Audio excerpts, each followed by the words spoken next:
Hello everybody, Christian from Treasure Town here, and today we're going to be talking about the reasons that it's good to have a strong coin market. Now, maybe this is going to be a little less controversial than my upcoming video, which is going to be the cons of a strong coin market, but I still want to talk about it because I think that there's some good takeaways.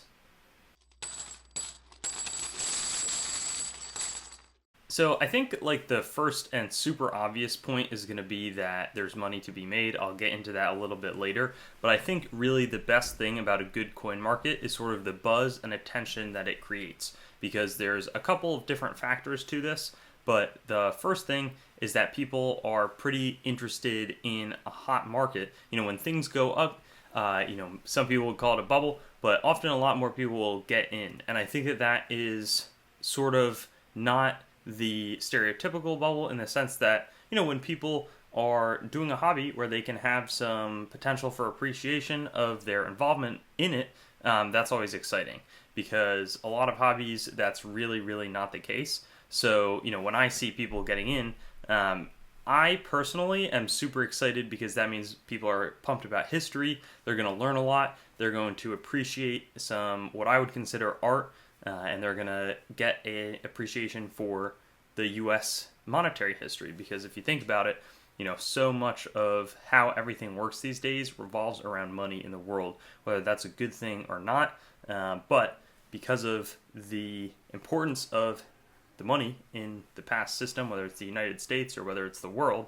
when people are able to get in, they have a little bit better of an understanding of the legacy of history, and maybe, or the legacy of coinage, and maybe think, how can they sort of, what is a reasonable way to have a monetary system running? If you look at some of the lessons in the past, there's some good ways to do it, and there's some not so good ways to do it. And I think that we are in uncharted territory at the moment. So sidetrack is going to be done there. I think another big benefit of this is going to be, it really helps the coin dealer ecosystem thrive. It's great. And this is sort of another benefit for somebody who bought like $200 of coins. They go and they check out what it could sell for on eBay, and it's like $275. That's awesome, and it makes people probably have confidence to keep buying a little bit, because the way our psychology is, we feel loss a lot more than gain. So it's nice when there's a gain. It's even worse when there is a drop.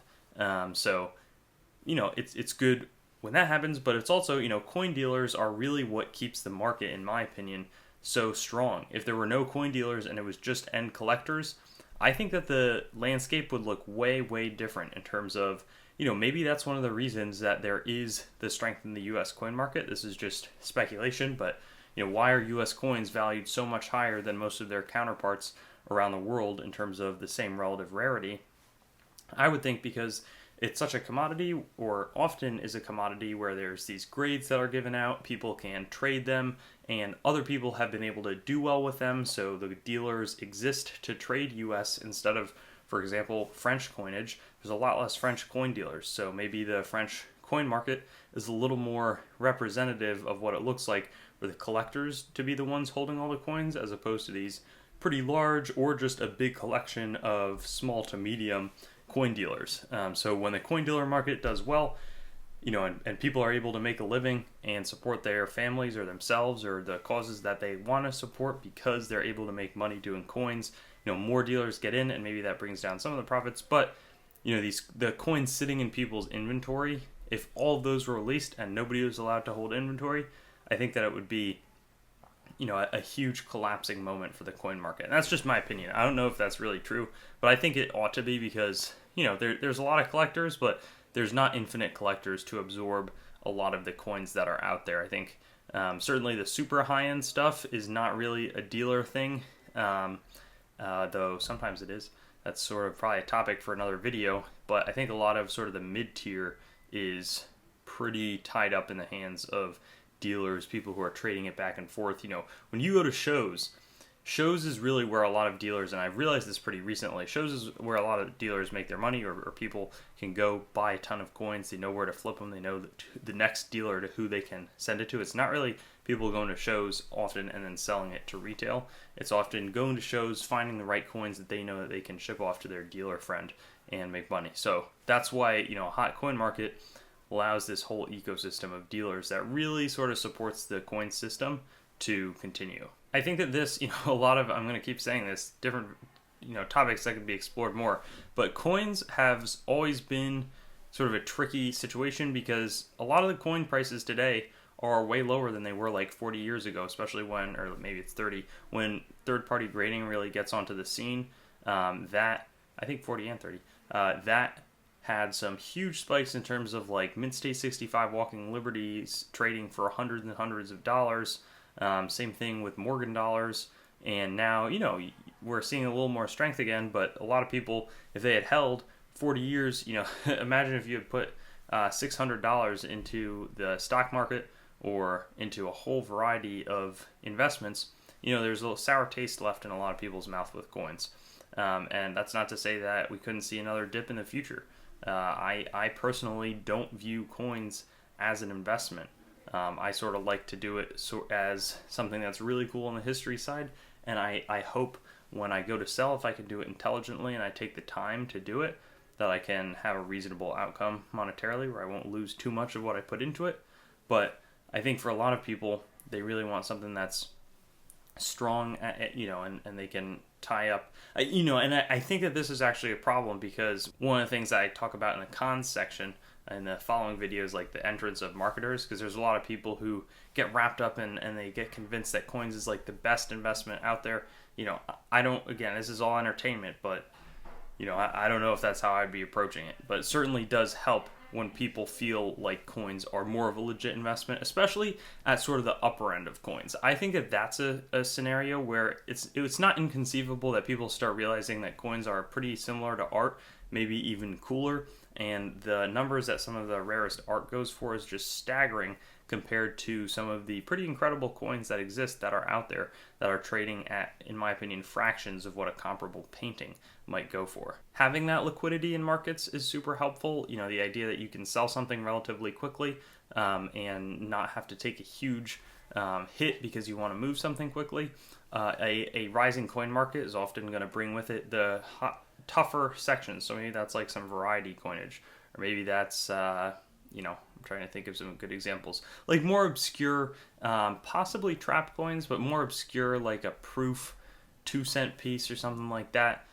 Just sort of the stuff that's kind of crazy and not a huge amount of people collect, and maybe doesn't have quite that rarity. I think as a rising tide is going to lift all the boats that are there. I think that happens with coins to some extent that normally might have been sitting in a dealer's inventory. Maybe it's like a lower grade proof for like a rare coin, but the grade that it is, it doesn't have the best eye appeal or something like that. That's still going to allow those coins to get out there, start trading a little bit more as the prices go up, and people aren't going to lose money. I really dislike losing money on coins, and it happens for sure, but something to be aware of. Lastly, and I think that this is good for you, or maybe there's two, I'll do sort of a joke bonus one at the end, but it's cool because buyers can get really good deals. There's a lot of sitting inventory at the shows. People aren't having, and it gets picked through kind of quickly, but a lot of people who are dealing are happy to sort of cut and, take their profit. And as coins either keep going up, or if you just have the right eye, a lot can come out in the way where it's a really good deal for the buyers.